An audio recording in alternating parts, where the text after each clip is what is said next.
C'est une bien triste nouvelle que l'on vient d'apprendre. L'ancien scientifique et essayiste français, Axel Kahn, est mort des suites d'un cancer. La nouvelle vient d'être officialisée par l'AFP. C'est avec tristesse et émotion que la Ligue contre le cancer vient d'apprendre le décès d'Axel Kahn, a réagi la Ligue contre le cancer sur div.ad-placeholder.ad-un YDTH 2.300px.midnight 2.330px, @mediascreen min YDTH 990px, div.ad-placeholder.ad-un YDTH prêt à affronter la mort. L'homme âgé de 76 ans se disait serein face à son destin et les quelques semaines sur sa maladie. Ce dernier n'avait pas hésité à en parler ces derniers mois, que ce soit à la radio YDTH 2.300px.midnight 2.330px, @mediascreen min YDTH 990px, div.ad-placeholder.ad-un 2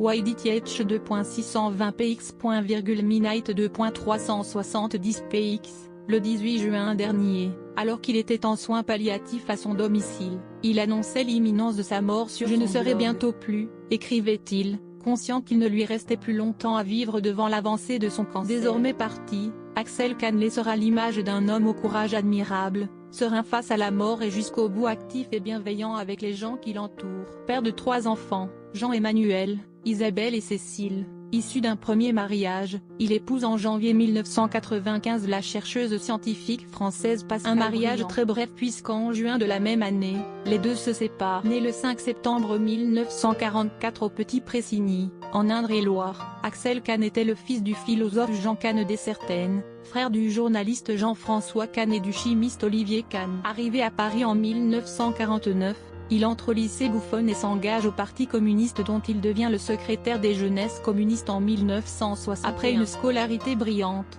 il fait des études de médecine. En 1970, son père se suicide en lui laissant un message dans lequel il écrit « Sois raisonnable et humain ». Un événement qui va le marquer profondément. Il devient docteur en médecine en 1974 puis chercheur à l'INSERM où il effectue l'ensemble de sa carrière de chercheur, spécialisé dans la génétique moléculaire. Véritable passionné de médecine, il est également rédacteur en chef de la revue scientifique franco-québécoise Médecine Science. Entre 1986 à 1997, passé par l'Institut Cochin et l'Université Paris-Descartes, il occupera de nombreux postes importants et s'engagera même politiquement dans l'équipe de campagne de Martine Aubry pour l'élection présidentielle de 2000. Devenu président bénévole de la Ligue nationale contre le cancer en juin 2019, il a été obligé de renoncer à sa fonction à cause de la maladie, le 11 mai 2021, même s'il souligne au même moment qu'il restera mobilisé pour les personnes malades et pour la Ligue autant qu'il lui sera possible.